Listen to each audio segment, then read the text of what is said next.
We bought a short-term rental property that was worth $562,000, but we only spent $330,000 to buy it.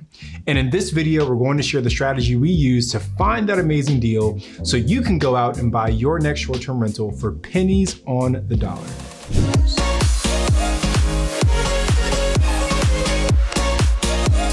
We are the Real Estate Robinsons.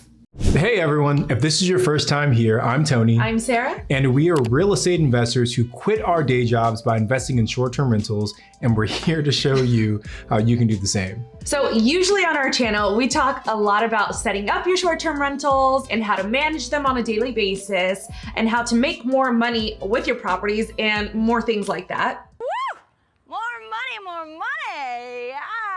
But one part of the business that we don't talk enough about is the acquisition phase. So this is the part of the process where you find properties to purchase and turn into a short-term rental. Honestly, this is one of the most important parts of running a successful short-term rental business, because even if you have the best property with the best views and the best amenities, and you have nothing but 5-star reviews, if you didn't buy the property at the right price, then making the listing profitable is going to be tough, if not impossible.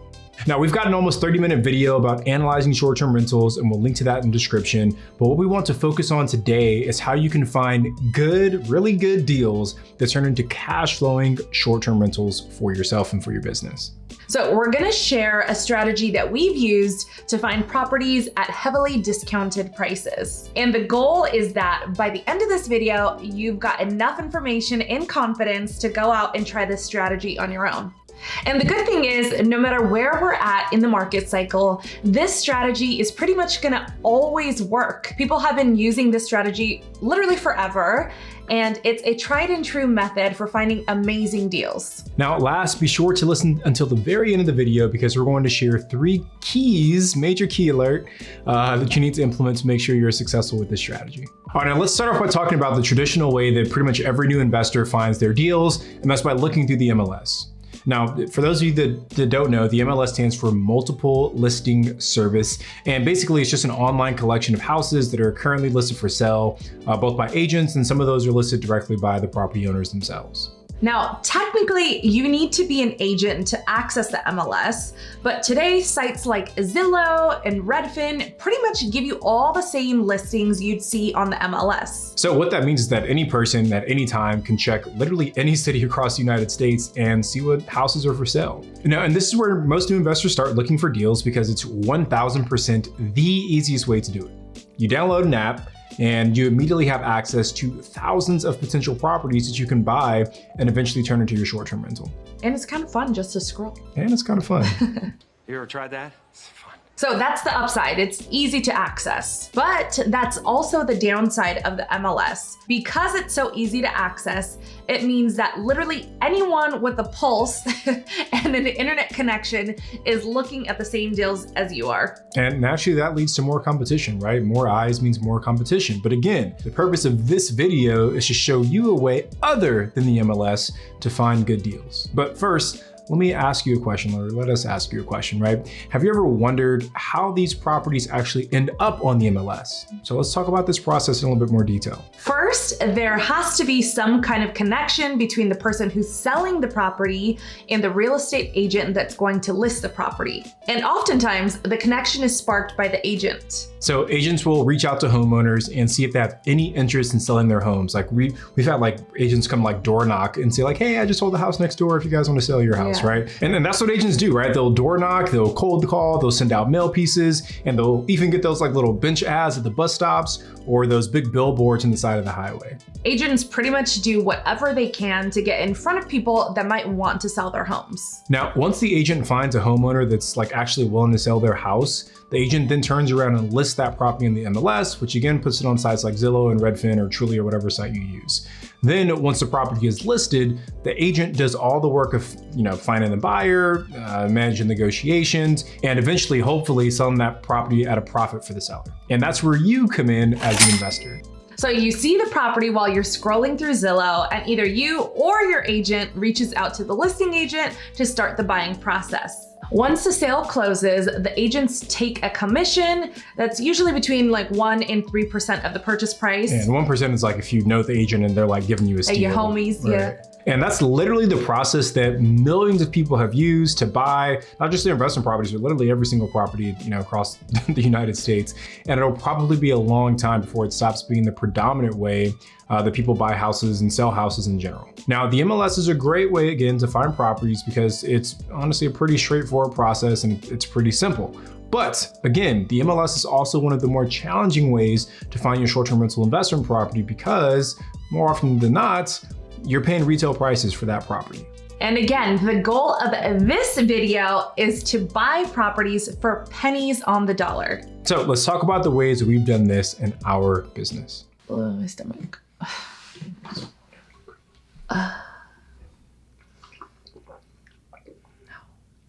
Bubble guts. All right, now before we keep moving, we would really appreciate if you give this video a thumbs up, subscribe to the channel, hit the little bell for notifications. Every new subscriber really does mean a lot to us, and we've got a goal of getting to 50,000 subs by the end of the year. We're a little less than halfway there, so it's getting a little far away. So. Yeah, so if you're enjoying the content, please subscribe, turn on notifications, and share this video with someone that might benefit from it. Also, connect with us on Instagram. I'm at Tony J. Robinson. My wife is at Sarah Rad, and if you're on TikTok, we're there as well at The Real Estate Robinsons. And we've also got a totally free download for all of our subscribers. If you head over to alphageekcapital.com/calculator, we've put together a totally free tool that helps you analyze properties that you're considering purchasing as a short-term rental. So you need that calculator, especially if you're watching this video. And we've also got an event coming up and we are so excited about it. So excited about it. It's a 3-day event focused all on teaching you about how to buy, manage, and scale your short-term rental portfolio. So we will literally walk you through all the steps you'll need to follow to get started. And we have so many amazing speakers also lined up. You guys are not ready for the heat they're about to bring. So these speakers are gonna bring so much more value to the event, which is happening in Newport Beach, California from September 11th through the 13th. If you want to learn more about the event, head over to strsummit.com. We've got early bird tickets on sale right now, but prices are going to go up soon. So make sure to lock yours in before it's a little too late. And last but not least, if you're not yet an Airbnb host, please sign up using our link in the description. You'll get a cash bonus for signing up, and we'll get a cash bonus for referring you as well. All right, cool. So let's get back to the purpose of this video, right? So the best way to buy your short-term rentals and get the best deal possible is to remove the middleman and go straight to the source directly yourself. So remember our example earlier about how real estate agents and sellers got connected, right?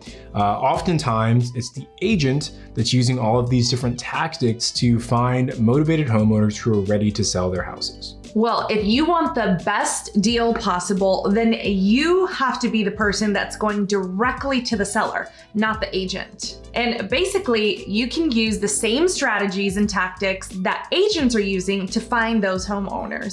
You can cold call, you can door knock, you can send direct mail pieces to their houses, you can, put an ads on Craigslist, whatever you want to do to find those people. And once you find a homeowner that's willing to sell their home, you get to negotiate directly with the seller. Dormammu, I've come to bargain. What is happening? The property never gets listed, which means both you and the seller save money because neither of you have to pay, agents commissions for selling and buying the house for you. You get to buy directly from the seller. The big benefit of going direct to seller to buy your property is that you're usually able to get a much better deal on the house. Now, we've used the direct to seller strategy, I think twice in our business, like seriously, but we have plans to really ramp this up going into the back half of the year. We know it's something that we want to do more of. And what we want to do right now is we want to share like a real example of a property that we purchased by contacting the seller directly. Now, we bought this property for it was exactly $330,000. The property was in decent shape, but it hadn't really been updated for probably, like 20 years. And it definitely wasn't in any condition to be rented out as a short-term rental. It was in good shape. They took good care of it, but everything was really outdated. Yeah. So it needed some work to be done if we wanted to rent it out on Airbnb. Now, at the time, similar properties were selling for about 400 grand. So even at $330,000, we were buying the property already at a 20% discount by going directly to the sale. But the story's not over yet, okay? We spent about 80 grand rehabbing this property, turning it into a beautiful short-term rental, beautiful Airbnb. Once the rehab was done, we realized that we needed some additional capital at the time to fund some other projects we had going on. So instead of keeping this property for ourselves, we decided to sell it as a turnkey Airbnb to another investor. And the crazy part is that the property sold for $562,000. Pretty wild. Pretty crazy, right? That's crazy! So that means our original purchase price of $330K is about 40%. It's a 40% discount off of the final value of the house. And what's even crazier is that the people who bought it from us recently listed and sold the same house less than a year later after purchasing it from us, and they sold it for $685,000. Crazy. Right? What? They didn't even change anything about the house. It's literally the same house. Now, you might be thinking, like, Tony, Sarah, why on earth would this homeowner sell the property to you at a 20% discount instead of just going with an agent and trying to get full price? So here's the thing, right? Different people have different motivations when it comes to why they're selling a property. I was thinking about this video as we were putting it together. I realized there's probably 4 key motivations people have when deciding to sell their homes. Okay, so we'll walk through what those 4 motivations are. Now, the first motivation is speed. Sometimes people just need to sell their homes fast, right? Like really fast. Yeah. Maybe they just got a new job in some other state and they need to sell their home in the next 2 weeks. Maybe they're dealing with some financial issues and they don't have the luxury of waiting to find an agent who can go through the whole song and dance that comes along with listing your property. Bottom line, some people need to sell their houses fast, and listing with an agent can take time. So if you can close in 2 weeks instead of 2 months, some sellers will be willing to give you a discount on the property. The second motivation is convenience. When you decide to list your house with an agent, the agent is going to give you a list of things that you need to do. It could be as small as cleaning up the clutter or as big as redesigning your bathroom completely. Then you'll also have to open up your home to strangers over and over again while they're touring your house. Either way, your agent could ask you to do things that you just don't have time, energy, or desire to do, and it's just inconvenient to list with an agent. A lot of times, right? You know, I always share this story. I met an investor who got an incredible deal on a property, and all he had to do was help this lady move her stuff. Now, she'd been in the same, I mean, it's not a sad thing, but she'd been in the same house for like 30 years, and she just like accumulated a bunch of stuff over the years. And she needed to move out of state, or she wanted to move out of state, but she'd been putting it off because the thought of just like packing up all her stuff was overwhelming. You know, when you go to list, like people don't want to see a cluttered home, so she was putting it off. So all this investor did was offer to help her pack up her things and help her move. And because that investor was able to solve this problem for her, she was willing to sell at a steep discount. Okay, now again, it might not be a big problem to us or to him, but to her it was. So if you can solve that seller's problem, they might be willing to sell you the property at a discount. The third motivation is privacy. So some homeowners just don't want people to know that they're selling their property. And everyone has different reasons why they want to keep it private. It could be because they're getting a divorce and don't want neighbors to know. It could be for any other number of crazy reasons. But when you go direct to seller, there's no open house, there's no sign in front of the yard, and there's no listing online, which lets the homeowner keep a low profile while the sale is happening. Oh, they don't get to know about it. And the last motivation is actually price. Now, most homeowners who are purely price motivated are probably going to go the traditional route and sell their properties in the MLS because typically that's where you'll be able to kind of get the highest price for your property, right? They'll be able to make the most money by going that route. Now, the homeowners that we're working with, you know, for this house, the one we got this good deal on, they were most concerned with speed and convenience. They had a health scare in the family, and the property had been a rental for a long time, and they just didn't want to go through the hassle of dealing with finding another tenant and, you know, turning the property and getting it ready, and they needed some cash fast to help with their medical issues. So selling to us was a better option as opposed to listing with the traditional agent because A, we closed quickly, and B, they literally did not have to lift a finger after that tenant moved out to get the property sold to us. Like, we told them, leave everything, don't sweep, don't mop, don't do anything, right? Just leave us the keys and we'll take care of everything. So those are the 4 motivations that drive people to sell their homes. And obviously the first 3, speed, convenience, and privacy, are the ones you want to focus on when talking to homeowners. And that last one of price is probably going to be your biggest challenge. All right, so now that you understand the basics of going direct to seller, let's talk about the process of how to actually get in touch with these homeowners. Before you can even start marketing to these homeowners, first you have to figure out which homeowner might be worth reaching out to. Not every homeowner is a good candidate to reach out to. Now, for example, if someone just bought their house like 2 weeks ago, the chance of them selling their property, especially at a discount, are probably pretty low, right? Or if someone has like a super luxurious property, chances are they won't be really looking to sell at a discount either. The point is, if you try and target everyone, you're going to spend a ton of money, and you probably won't get a decent return on your marketing spend, or at least the kind of return that you're looking for. All right, it's easy to really blow through money when you're trying to market to folks like that. So you need to find a way to find data on the homeowners that are most likely and kind of most willing to sell their homes. And ideally, you want to find homeowners that might be motivated by speed, convenience, and privacy. So let's talk about how to find those homeowners. We use PropStream for all of our data pulling. PropStream is a really cool website where you can pull public records on pretty much any property across the country. You can look up things like who the owner is, what their mailing address is, and for an extra cost, you can even find any phone numbers they might have. Super like agent status. Yeah. And it's a flat fee per month. I think at the time of this recording, it's like $100 a month. And honestly, it's one of the best returns we get when it comes to like software that we pay for. So we're actually gonna jump in front of the computer and actually go into PropStream to show you how easy it is to find a list of homeowners through that software that you can start reaching out to. All right, so I'm here inside of PropStream. I just wanna quickly walk you through how kind of easy it is to find properties that might meet your criteria. So in the search bar here, I'm just going to type in the county that I want to search for. So I live in San Bernardino County. You can see, pops up, San Bernardino County. And there's a bunch of properties, right? This can't even count how many properties that is, right? So obviously when you're looking to reach out, like we don't want to reach out to that many houses, like that would be super expensive to try and send mail to all those places. So a lot of times what you can do is you can filter this data down. PropStream makes it really easy. There's this filter thing here. Now, you can get super complex with the filters, and the more sophisticated direct-to-seller marketers, that they have their own process and systems in place. But if you're new, you're just beginning, easy way to do it is just use some of these quick filters here.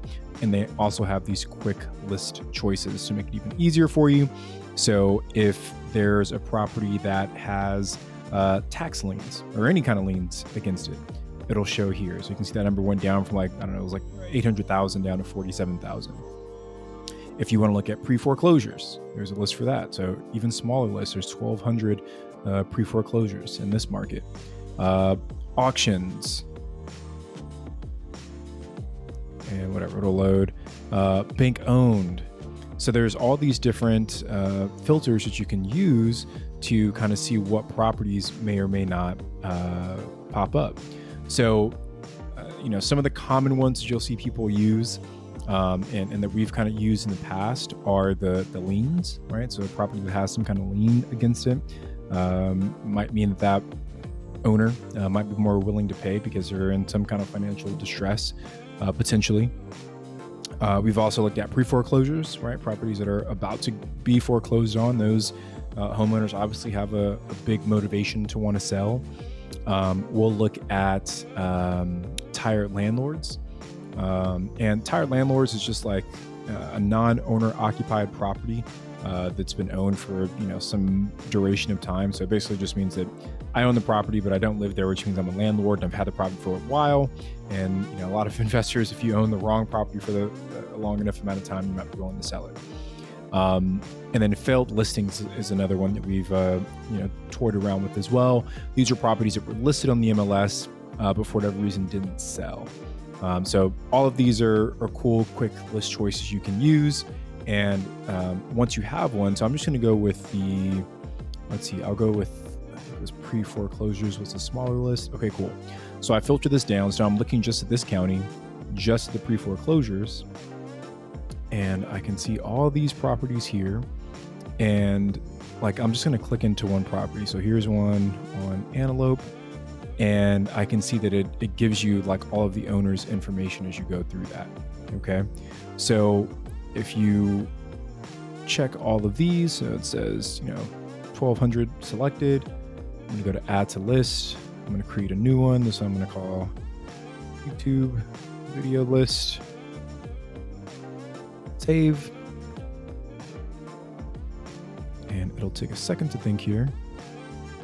All right, so now I come over here, my properties, and then let's see, YouTube video list.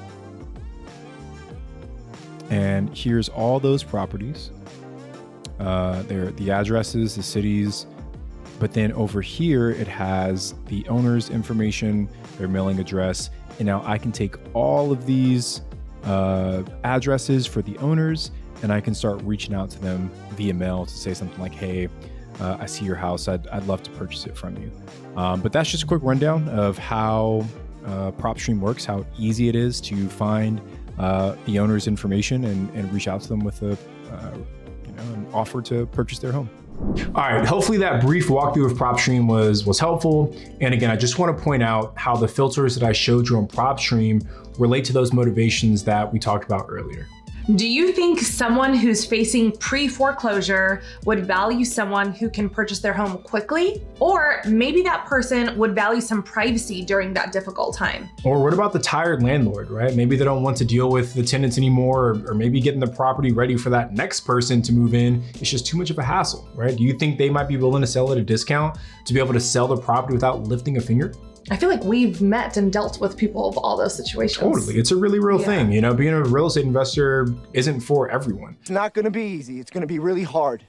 And I think some people get into it, they buy a couple of properties, and they realize like, holy like this is not for me, right? And then they're pulling out. So those are the kind of folks that you're looking for. And it's not that you're taking advantage of them, because if they don't want the property, you're doing them a favor. You're doing them a service, right? So it really can be a win-win for both parties. Now, these are like actual real world examples of people's motivations, and they can help you get a better price on the property while simultaneously solving a problem for that homeowner. Now that you have a basic understanding of how to pull your list, let's talk about what you need to do to actually get in touch with these people, because that's the next important step. So once you've got your list of homeowners, it's time to start reaching out to them. Now again, there are tons of marketing tactics you can use to get in front of these homeowners. You can either knock on their door, you can cold call, and you can use direct mail. For this video, we're gonna focus on the direct mail aspect. We just got a letter. We just got a letter. Now, we'll make some other videos in the future that focus on using some of those other tactics, but again, for this video, it'll just be direct mail. Now, when we say direct mail, what we're talking about is sending actual physical mail, like, real pieces of mail with a stamp. You know what they used to send back in the day? Like sending those to actual people's mailboxes. And there are a few different types of mail pieces that you can send. The most popular options are either postcards or letters, but I've seen people get like super creative with their direct mail. I knew a marketing guy that would send pizza boxes to people. Damn, he's rich. That's expensive. Yeah, I mean, not with pizza inside of it. It was just like, like an empty pizza box. And he would like send like Chinese takeout, like that is little adorable. Chinese boxes. Usually everybody knows you get those pieces of mail. Before we started doing this ourselves, I would literally throw them in the trash. If someone sent you a pizza box, you throw it in the trash? Oh, if someone sent us a postcard saying they want to buy our property. Oh, yeah. I would have never read them before, but now that we are investors, I look at it now, Yeah, but there are ways, and we're going to get into this, about how you can get people to actually open it up. Yeah. So we'll talk about that here shortly. But our point is, like, there's really no limit in terms of what you can send. It's all about how creative you want to get and how much money you got. Yeah, how much money you have to spend, because it can get expensive. But for this video, we're not going to focus on pizza boxes or Chinese takeout. We're just going to focus on actual postcards and letters. Sending letters are a bit more expensive than postcards, but they also have a better chance of not getting thrown in the trash. Like Sarah was just saying, like when you get a promotional postcard, most people take it straight from the mailbox and immediately place it in the trash, so they don't even look at it. But when you get a letter, especially if it's like a handwritten letter on the envelope, even if it's from someone that you don't personally know, you're probably going to open it. Like, heck yeah, I'm gonna be like, what the hell like is who's this? sending me this handwritten letter? What is this sketchy thing? Let me open this and read this. Yeah. And that kind of leads me into my next point. So for our direct mail pieces, we use a company called Ballpoint Marketing. It's a company founded by a buddy of mine. His name is Ryan Dossie, who's a big time flipper, wholesaler, real estate investor, and overall just like a beast of an entrepreneur. And since Ryan is an actual investor himself, through Ballpoint Marketing, he's really personally tested, tweaked, and kind of perfected a lot of these mail pieces. So give him a follow on Instagram. It's at Ryan C. Dossie. We'll link to it in the description as well. But what we love about Ballpoint Marketing over some of the other companies we've tried is that, like, and it's crazy to even say, but like, let me give you this, right? Usually when you buy letters or postcards from companies, the actual words that are like written on the letter and on the envelope are printed with like regular printer ink, right? So it looks like they just like stuck the envelope in a printer and then printed it out on there, right? So when someone gets your letter in the mail, they're going to know it's promotional, because who the heck sends letters with like printer ink words on them, right? It's no one but businesses, right? You know it's a promotional letter from the jump. But with Ballpoint Marketing, they have these crazy like robots that literally write on the letters and postcards with actual pens. It's like the robot arm is like holding a pen and scribbling out all the names and addresses that you give it. So like the words are written in the same type of ink that we use if we were actually handwriting all of these letters. And then the machine writes in these crazy fonts that look just like somebody handwrote on it. So you literally can't tell the difference between a handwritten letter or one of these letters created by Ballpoint Marketing. So it's a really cool service, really cool business model. Needless to say, the amount of people that open handwritten letters is way higher than people who open letters that look like they were printed off of a computer. And if more people open your letter, then there's a higher chance that one of them is going to call you. And honestly, it's super easy to order these like handwritten letters off of Ballpoint's website. They have literally they make it super easy for you. They have preloaded messages you can include in your letters, like so you don't even have to figure out what you want to say. Yeah. And once you purchase, they'll mail you a big box of letters. You can drop it in your local mailbox. So really easy. Again, we've tested a few different marketing companies, and the Ballpoint mail pieces got the phone ringing way more than any other mail pieces we've ever sent out. So it has their name, the addresses to each person. Yeah, so it's a really, really good product. So now let's talk about what to do after you actually mail out your letters. Now, first, let's set some realistic expectations. If you mail out 100 letters, don't expect 100 people to call you back. Don't even expect 50 people to call you back. For 100 letters, it'd be great if you could get at least 10 people to call you back, but it'll probably be even less than that, don't you think? Yeah, most definitely, right? And even if you get 10 or 20 people to call you back, only 1 or 2 of those will turn into solid leads that might actually be willing to sell you the properties. The point here is you have to send out a lot of letters to get a decent number of like qualified leads. But once you mail out your letters, you have to actually start talking to the people that you mailed. Some people are going to call you back literally just to cuss you out. We've had several of those. Yeah. We've saved one recording because it was so funny. We should play it. I don't know where it's at anymore, but yeah, it was. We got a good laugh. She started off like really politely, and then like it just went 0 to 100 like by the 3rd word of her sentence. It was really. I was like, oh. It was really crazy. And but other people are gonna call you back and tell you to just like, hey, take me off your list. But there will be someone who will call you back and they'll say, hey, you know what? I actually am interested in selling you my house. So you just got to kind of get over that fear of people like cussing you out and stuff. It's normal. Happen. Yeah. Now, when you're talking to the seller, there are 4 things you want to look for. And I learned these 4 things, honestly, from watching Brent Daniels' YouTube channel. So if you guys don't know Brent Daniels, he's like a big time real estate investor based out of Arizona. But the 4 things are motivation, timeline, condition, and price. Now, for motivation, you want to know why are they actually looking to sell? Now, we touched on this a few times already, so you kind of know what to look for, but motivation is a big factor. Second is timeline. How soon are they looking to sell? Is it today or is it 8 months from now? Third is the actual condition of the property. You need to get a sense of what shape the property is in so you can factor your rehab costs into your budget. Now, one question I like to ask when it comes about the condition of the property, to kind of get a better idea is I'll say, how much would I need to spend to get this property up to 2022 standards to make it a beautiful short-term rental? And I learned this question actually from another Tony Robinson. His name's Tony the Closer Robinson, but he's a real estate investor and a wholesaler. And I got that question from him, and it honestly works well because trust me, like when you're talking to a seller and you ask them, hey, tell me about the condition of your house, they're always gonna say, oh, it's great. It's fantastic. Nothing needs to change, right? When you hit them with that question, what would I need to spend to get up to 2022 standards? Or another one is like, hey, when's the last time you updated the kitchen? Or hey, when's the last time you updated the bathroom?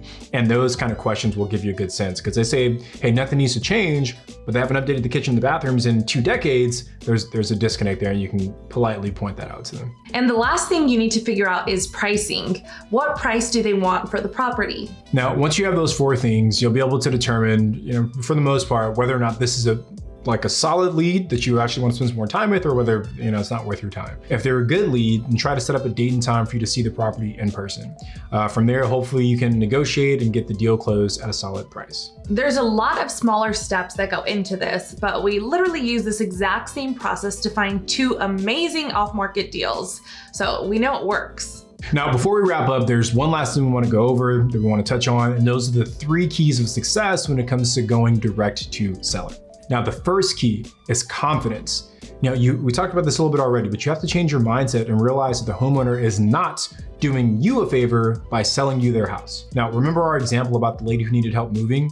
You're presenting them with an opportunity and you're solving a problem for them. So approach each conversation with that confidence. Amen, Tony. A lack of confidence in yourself translates into a seller's lack of confidence in you as well. The second key is to follow up. Even if someone calls you saying that they want to sell their house, chances are you're gonna have to follow up multiple times before they actually sign on the dotted line. So stay consistent and stay top of mind. Send them a text message and just let them know that you're still around and ready for them to move forward.